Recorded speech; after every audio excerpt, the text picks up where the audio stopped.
Trouvé dans les océans Pacifique, Indien et Atlantique, le thon rouge est le poisson le plus cher et le plus recherché au monde. Now, bluefin tunas are known to be expensive, but a New Year's auction in Tokyo over the weekend saw numbers reach new highs. Atteignant des longueurs impressionnantes pouvant aller jusqu'à 13 pieds et pesant jusqu'à un incroyable 2000 livres, cette délicatesse de la mer coûte de 20 à 5000 $ par livre. Mais pourquoi sont-ils si chers? Qu'est-ce qui les rend si délicieux et comment un homme a-t-il réussi à vendre le sien pour la somme faramineuse de 3,1 millions de $? A Japanese restaurant owner has paid a record $3.1 million for single Pacific bluefin tuna. Rejoignez-nous alors que nous examinons pourquoi le thon rouge est si cher.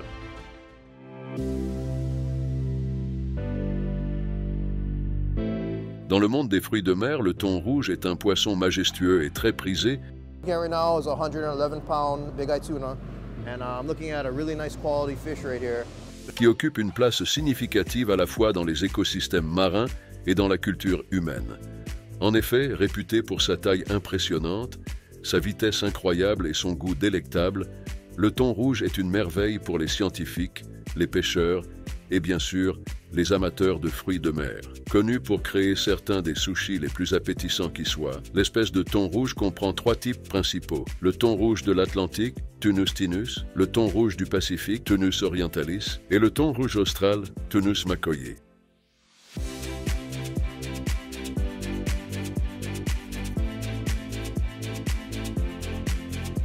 Ces différentes espèces varient légèrement en taille, en préférence d'habitat et en schéma migratoire, mais elles partagent de nombreuses caractéristiques communes et restent l'une des délicatesses aquatiques les plus chères sur le marché aujourd'hui. En ce qui concerne le thon rouge, l'une de ses caractéristiques les plus célèbres est son schéma migratoire exceptionnel. Ces poissons sont hautement migrateurs et en tant que tels, on peut les trouver dans les eaux tempérées et tropicales du monde entier. Préférant les habitats avec une proie abondante tels que les petits poissons, les calmars et les crustacés, ces mines d'or sous-marines sont souvent trouvées dans les eaux au large, le long des étagères continentales et près des courants océaniques.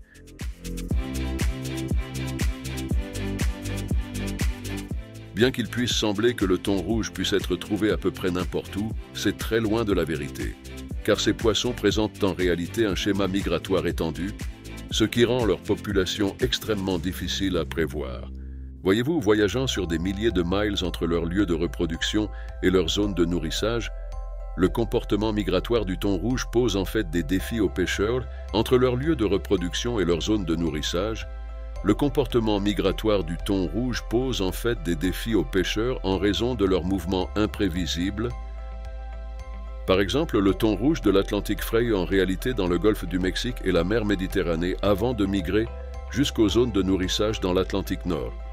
Un autre exemple est le thon rouge du Pacifique qui suit un schéma similaire, frayant dans l'ouest de l'océan Pacifique et migrant vers les zones de pêche le long de la côte de l'Amérique du Nord et du Japon. Mais comment est-ce possible? Eh bien, peut-être l'un des traits les plus remarquables de ces délices ambulants est leur incroyable vitesse de nage et leur endurance. Ces prédateurs puissants peuvent atteindre des vitesses allant jusqu'à 40 milles à l'heure et sont connus pour traverser des océans entiers lors de leurs migrations annuelles. Mais ce n'est là que la pointe de l'iceberg, car le thon rouge possède également une adaptation physiologique unique, appelée rut mirabile, qui les aide à réguler leur température corporelle et à maintenir des performances optimales dans différentes températures d'eau, ce qui signifie qu'indépendamment de l'environnement dans lequel il se trouve, le thon rouge sera toujours capable de survivre, contrairement à d'autres thons comme le thon jaune, le thon listao et le thon blanc. Aujourd'hui, le thon rouge est l'un des poissons les plus grands et les plus longs à vivre dans l'océan, et selon l'espèce, ils peuvent atteindre des longueurs dépassant 10 pieds et peser plus de 1000 livres.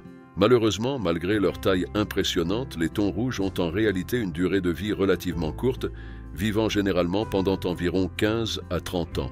En ce qui concerne leur importance, la valeur et la rareté du thon rouge découlent de plusieurs facteurs.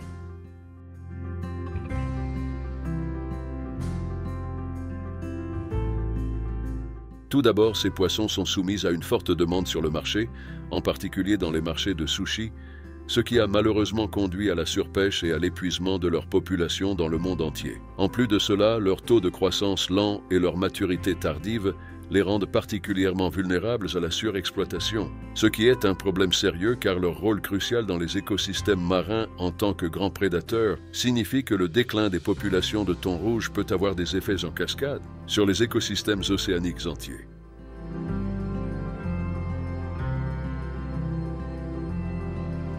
Essentiellement, les thons rouges sont des créatures vraiment remarquables, avec une riche variété de caractéristiques, d'habitats et de comportements. Leur présence ou leur absence porte un coup énorme à la fois aux écosystèmes marins et aux communautés qui dépendent de ces poissons magnifiques. Mais comment ces mines d'or sont-elles élevées? Et comment les pêcheurs du monde entier font-ils pour capturer l'une des créatures les plus chères à nager dans nos océans? Restez à l'écoute pour le découvrir.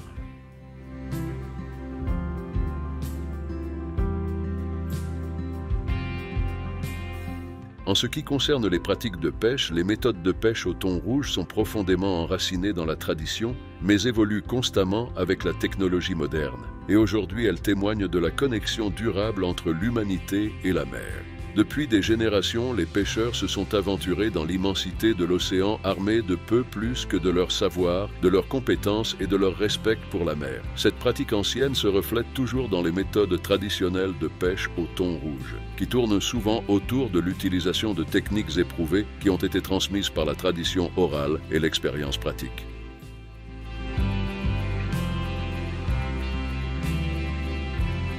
L'une de ces méthodes est l'art de la pêche à la ligne, un processus où des pêcheurs qualifiés manient de simples lignes de pêche avec des hameçons appâtés et incitent soigneusement le puissant thon rouge à mordre l'hameçon. Cette approche intime et exigeante en main-d'œuvre demande de la patience, de la dextérité et une compréhension profonde du comportement du poisson.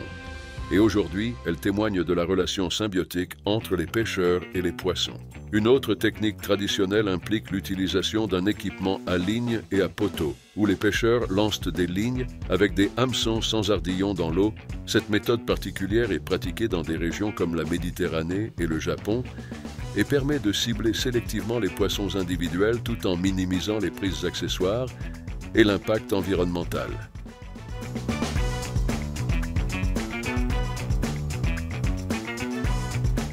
Cependant, les choses sont devenues beaucoup plus faciles car, au cours des dernières décennies, les progrès technologiques ont révolutionné le paysage de la pêche au thon rouge, ouvrant une nouvelle ère d'efficacité, de précision et de productivité. Une telle innovation est l'adoption généralisée des filets seineurs, qui sont d'énormes enclos flottants qui peuvent être déployés autour des bancs de thon, les rassemblant dans un espace confiné avant de refermer le filet pour sécuriser la capture. De plus, l'utilisation de dispositifs de concentration de poissons, DCP, est devenue de plus en plus courante dans les opérations modernes de pêche au thon. Ces structures flottantes, équipées de bouées et d'attractants sous-marins, servent de magnétiseurs pour les thons, les rassemblant en grand nombre et facilitant leur capture à l'aide de filets seineurs ou d'équipements à ligne et à poteau.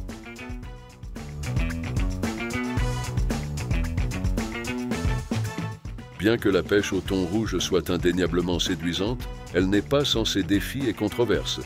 Et peut-être le plus important d'entre eux est le spectre imminent de la surpêche et de l'épuisement des populations de thon. Des années d'exploitation non réglementée, alimentées par une demande élevée sur le marché et un commerce international lucratif, ont eu un impact sur les stocks de thon rouge, les poussant au bord de l'effondrement dans certaines régions. Mais ce n'est même pas le pire, car ce problème est également un énorme défi, car le thon rouge grandit lentement, met du temps à mûrir et parcourt de longues distances à travers l'océan, ce qui le rend difficile à gérer de manière durable.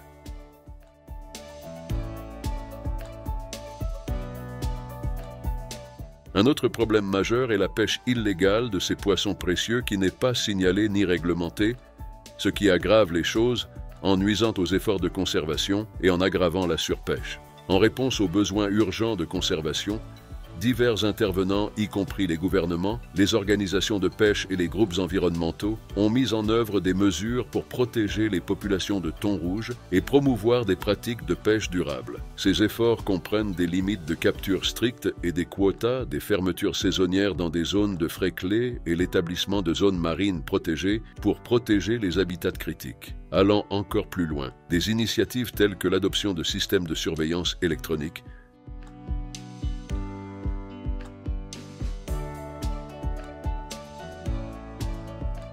d'observateurs à bord et de technologies de suivi par satellite aident désormais à surveiller les activités de pêche et à garantir le respect des réglementations. De plus, la collaboration entre les pays et les organisations internationales est désormais un pilier pour aborder la nature transfrontalière des migrations de thon rouge et garantir des efforts de gestion coordonnés à travers les régions. En fin de compte, alors que nous naviguons dans le paysage complexe de la pêche au thon rouge, il est impératif de trouver un équilibre entre la pêche et la durabilité. Alors que les techniques traditionnelles offrent un aperçu du riche patrimoine culturel des communautés de pêcheurs, les innovations modernes promettent un avenir plus durable pour le thon rouge et les océans qu'ils habitent. En adoptant des pratiques de pêche responsables, en soutenant les efforts de conservation et en favorisant la collaboration entre les parties prenantes, nous pouvons tracer une voie vers un écosystème marin plus sain et plus résilient, où le thon rouge prospère pour les générations à venir.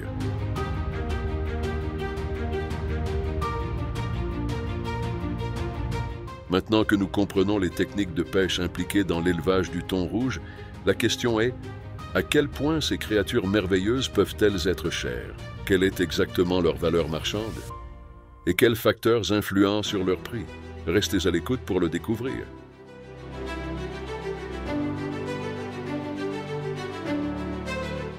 Souvent salué comme le diamant de la mer, le thon rouge commande des prix vertigineux sur le marché mondial, atteignant des sommets sans précédent lors de célèbres enchères de poissons. À tel point que lors d'une vente aux enchères en janvier 2019, un magnate japonais du sushi nommé Kiyoshi Kimura a vendu un thon rouge de 612 livres pour un record de 3,1 millions de dollars au marché aux poissons de Toyosu à Tokyo. But a New Year's auction in Tokyo over the weekend saw numbers reach new highs. Sushi chain owner and self-proclaimed Japanese tuna king. Mais ce n'est même pas la partie folle, car les enchères tenues au célèbre marché aux poissons de Tsukiji à Tokyo et dans d'autres grands centres de fruits de mer à travers le monde font régulièrement la une pour leur prix stupéfiant. Alors pourquoi ces poissons coûtent-ils si cher? Eh bien, plusieurs facteurs clés contribuent au prix astronomique commandé par le thon rouge. Cependant, le principal parmi eux est sa rareté inhérente et la demande croissante sur les marchés mondiaux. Les populations de thon rouge ont considérablement diminué au cours des dernières décennies en raison de la surpêche et de la dégradation de l'habitat, ce qui a conduit à une diminution des chiffres et à une rareté accrue. Et par conséquent, l'offre limitée de thon rouge a maintenant fait monter sa valeur, créant un marché lucratif pour cette marchandise convoitée.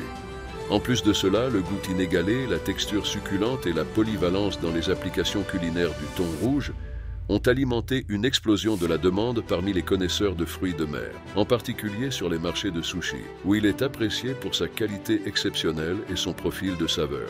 Sans oublier que l'appétit insatiable pour le thon rouge dans les restaurants haut de gamme et les établissements de restauration de luxe a maintenant encore amplifié sa valeur marchande.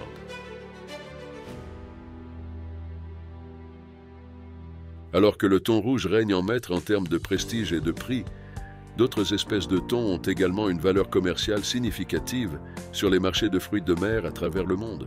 Par exemple, le thon jaune, apprécié pour sa saveur douce et sa texture ferme, occupe une place de choix sur les marchés de fruits de mer en tant qu'option polyvalente et abordable pour les consommateurs. Se vendant environ 30 à 35 $ la livre, ce poisson prominent est loin des prix insensés du thon rouge. Il y a aussi le thon obèse, connu pour sa saveur riche et sa chair tendre, qui commande un prix plus élevé que le thon jaune, d'environ 30 à 35 $ la livre, mais qui ne parvient pas aux prix astronomiques atteints par le thon rouge. D'autres espèces, comme le thon listao, qui est l'espèce de thon la plus couramment pêchée à l'échelle mondiale et qui sert de pierre angulaire à l'industrie du thon en conserve, tombent également en dessous du prix du thon bleu exclusif.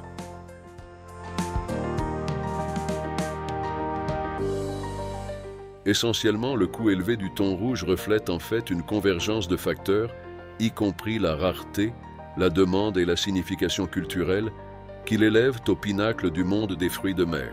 Alors que nous nous émerveillons devant les prix astronomiques payés pour ce poisson majestueux, nous sommes rappelés de l'interaction complexe entre l'économie, la culture et la gastronomie qui façonne notre perception de la valeur et alimente notre fascination durable pour les trésors de la mer. Mais que se passe-t-il après son achat? Comment est-il préparé pour les papilles des amateurs du monde entier? Eh bien, restez avec nous pour le découvrir.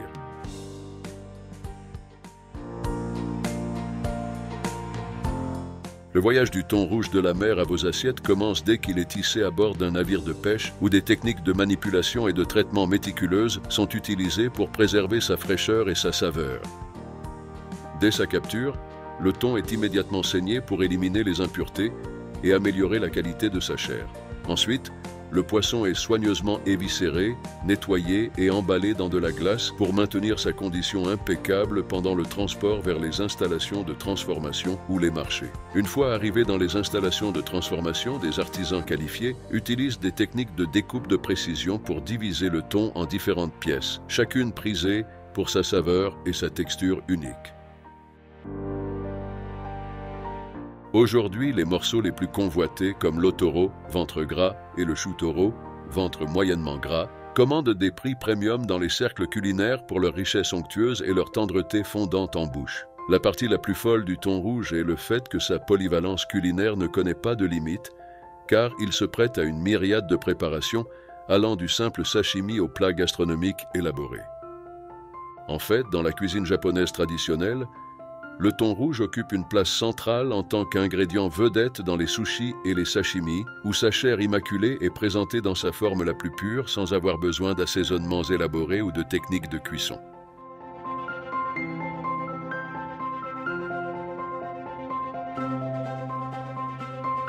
Cependant, au-delà des bars à sushi et des restaurants japonais, le thon rouge trouve sa place dans une gamme diversifiée de créations culinaires, allant du ceviche et du crudo au tartare et au tataki. Sa chair ferme mais tendre, associée à son profil de saveur douce et à son persillage riche, en fait un favori parmi les chefs cherchant à repousser les limites de l'innovation gastronomique. L'art de préparer et de trancher le thon rouge nécessite une touche délicate et une attention particulière aux détails, car chaque coupe doit être exécutée avec précision pour mettre en valeur les qualités inhérentes du poisson. C'est pourquoi les chefs de sushi, connus sous le nom d'itamae ou de shokunin, suivent des années de formation rigoureuse pour maîtriser l'art du travail de la lame et réaliser la coupe parfaite de thon rouge. Que ce soit pour trancher du sashimi avec un couteau yanagiba affûté comme un rasoir ou pour confectionner des nigiri complexes avec des doigts agiles, les chefs de sushi ont élevé le thon rouge au rang d'art, le transformant d'un simple ingrédient en un chef-d'œuvre culinaire où chaque tranche est un témoignage du talent et du dévouement du chef, ainsi que de la pureté et de la qualité du poisson lui-même. Bien que le thon rouge soit vénéré pour ses préparations crues, il brille également lorsqu'il est cuit à la perfection.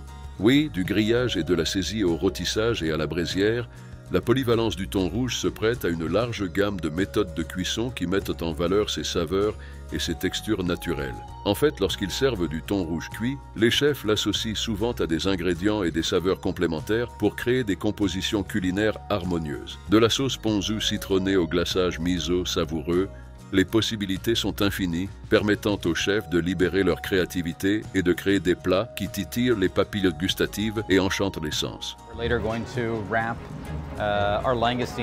Essentiellement, le voyage du thon rouge de la capture à la table est un témoignage de la maîtrise culinaire et du respect de la qualité qui définissent le monde de la gastronomie. Que ce soit apprécié cru ou cuit, dans des plats japonais traditionnels ou des créations culinaires innovantes, le thon rouge captive le palais et stimule l'imagination, laissant une impression durable à tous ceux qui goûtent à ses saveurs et textures exquises. Enfin, il est temps de se pencher sur l'impact environnemental du thon rouge. Comment cela affecte-t-il le monde qui nous entoure? Et comment affectons-nous le monde qui nous entoure?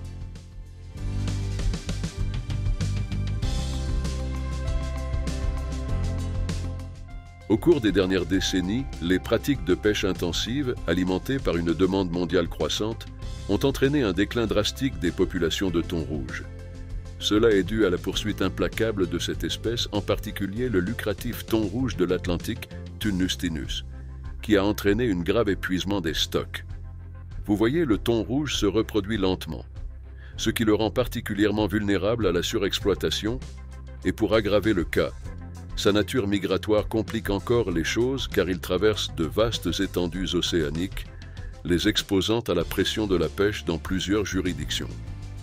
La pire partie de tout cela est que les conséquences de la surpêche vont au-delà de l'épuisement des populations de thon. car le thon rouge joue un rôle pivot dans les écosystèmes marins, car il est un prédateur de premier plan et en tant que tel régule l'abondance de ses proies et maintient la santé des chaînes alimentaires océaniques. Aujourd'hui, leur déclin peut perturber ces relations écologiques complexes, entraînant des effets en cascade dans l'écosystème. De plus, les méthodes utilisées pour la pêche au thon, telles que la palangre et le senneur, entraînant souvent des prises accessoires, capturant involontairement d'autres espèces, comme les tortues marines et les requins.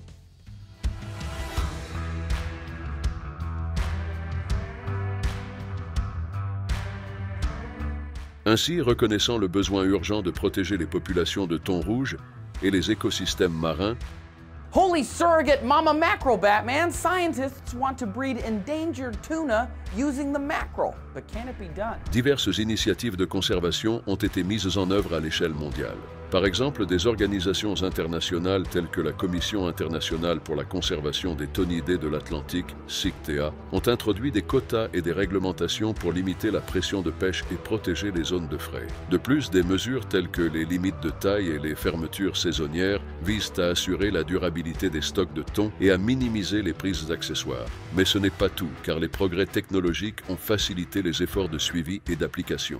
Aujourd'hui, les systèmes de suivi par satellite permettent aux autorités de surveiller les navires de pêche en temps réel, garantissant le respect des réglementations et dissuadant les activités de pêche illégales. Des initiatives de recherche collaborative ont également amélioré notre compréhension du comportement et des migrations du thon rouge, permettant des stratégies de conservation plus ciblées. Malheureusement, malgré les efforts concertés de conservation, parvenir à des pratiques de pêche durables reste un défi de taille car les incitations économiques encouragent souvent la surpêche et la forte valeur marchande du thon rouge créent de fortes incitations à l'exploitation. La pêche illégale, non déclarée et non réglementée INN ne fait qu'aggraver le problème, sapant les mesures de conservation et perpétuant des pratiques non durables. De plus, la nature transfrontalière des pêcheries de thon complique la gouvernance et les efforts d'application. Cela est dû aux disparités dans les cadres réglementaires et les capacités d'application entre les nations, créant des failles qui peuvent être exploitées par des acteurs sans scrupules. En tant que telle, une gestion efficace des stocks de thon nécessite une coopération et une coordination internationale, mais parvenir à un consensus entre des acteurs diversifiés aux intérêts concurrents pose des défis de taille. De plus, pour s'attaquer aux causes profondes de la surpêche, il est nécessaire de traiter des facteurs socio-économiques plus larges, tels que la pauvreté et la sécurité alimentaire, qui poussent à la dépendance à des pratiques de pêche non durables dans certaines régions. Aujourd'hui, la mise en œuvre de moyens de subsistance alternatifs et la promotion de pratiques de pêche durables nécessitent des investissements à long terme et une collaboration entre les secteurs. En fin de compte, les conséquences écologiques de la pêche au thon rouge souligne la nécessité urgente d'une action concertée pour équilibrer la conservation avec des pratiques durables. Bien que des progrès aient été réalisés ces derniers temps grâce à des mesures de conservation et des avancées technologiques, des défis de taille subsistent, car la réalisation de pêcheries de thon durables nécessite une approche multifacette englobant une gouvernance efficace, une coopération internationale et des initiatives de développement socio-économique. En fin de compte, l'histoire du thon rouge est une histoire de délicatesse, de tradition et de soins le plus méticuleux possible, alors que les pêcheurs du monde entier travaillent sans relâche pour offrir au monde la plus complexe et délicieuse de toutes les créatures sous-marines.